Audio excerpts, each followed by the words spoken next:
average and the close of the VIX itself, so you can put this indicator underneath the spider.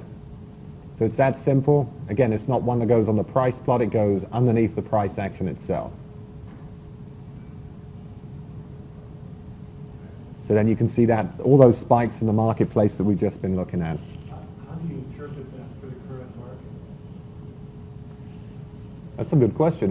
Right now in the current market, volatility, the 21-day average is going down. There's no spikes to the above side right now. There is this one here, remember, this is a 10-day one I'm looking at here. I'd have to change that to a 21-day.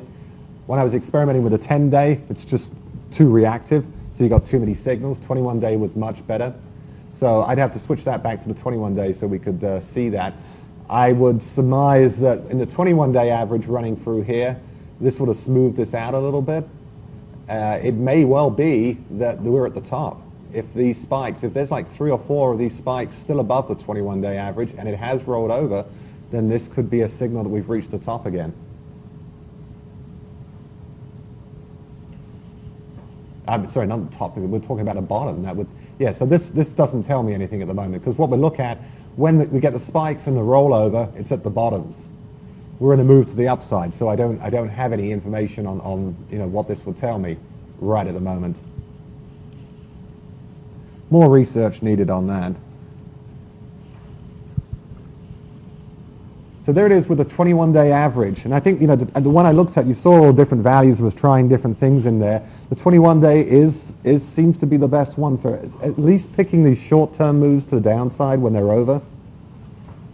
If anybody's got any ideas how to find the top side with the volatility and the VIX in there, let me know. Oh, I need to switch that back on. Okay, so the next one we've done, that's kind of just a specialty one on the market, which is kind of good, as I say, for picking those moves to the downside when they're over.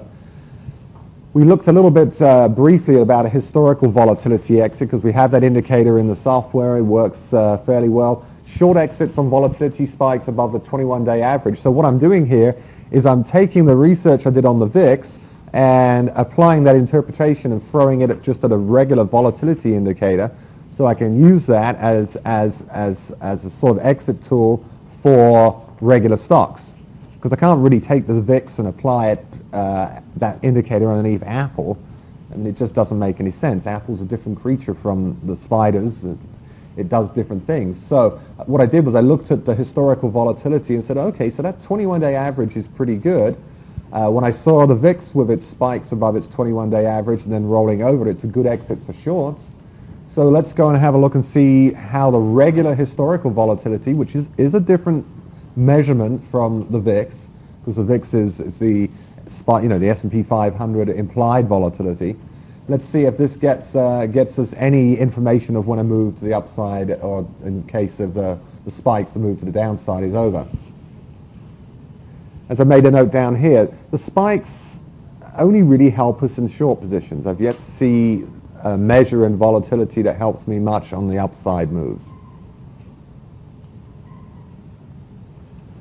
So what we're looking at here, here's Microsoft.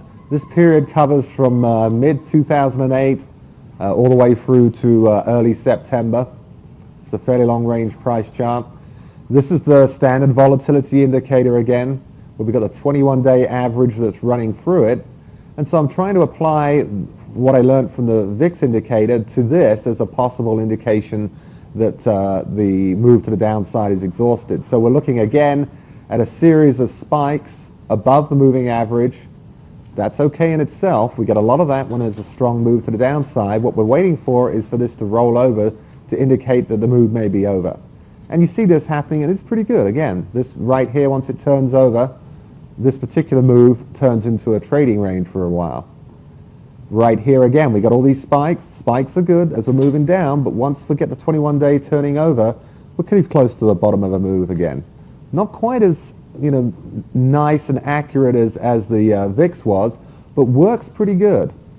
Again, we're looking at downside moves, because you get these types of things happening when there's, look at this here, you've got the volatility is increasing here, and it kind of just sort of flattens out and turns over here, but we're moving to the upside. It doesn't tell me anything. This works really well, again, when you have a move to the downside. You get these spikes above the 21-day, and when it starts to roll over, that's over.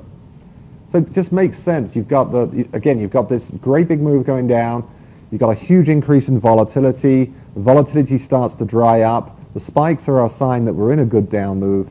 Once 21-day turns over, that's the end of it. Same again over here. You've got a pretty, this is the classic May one again, but right down the bottom here, look at this here. You've got the volatility is above the 21-day all the time, but there's no turn down in the 21-day until we get right here. When we get to that point, just past the bottom there, bang. You get nice signals again.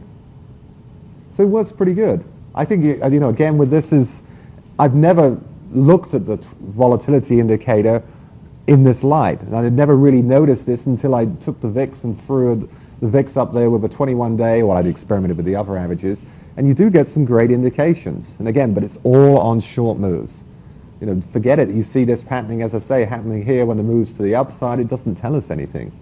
But on the short moves to the downside, these great big spikes above the moving average with the rollover in the 21-day, nice signals.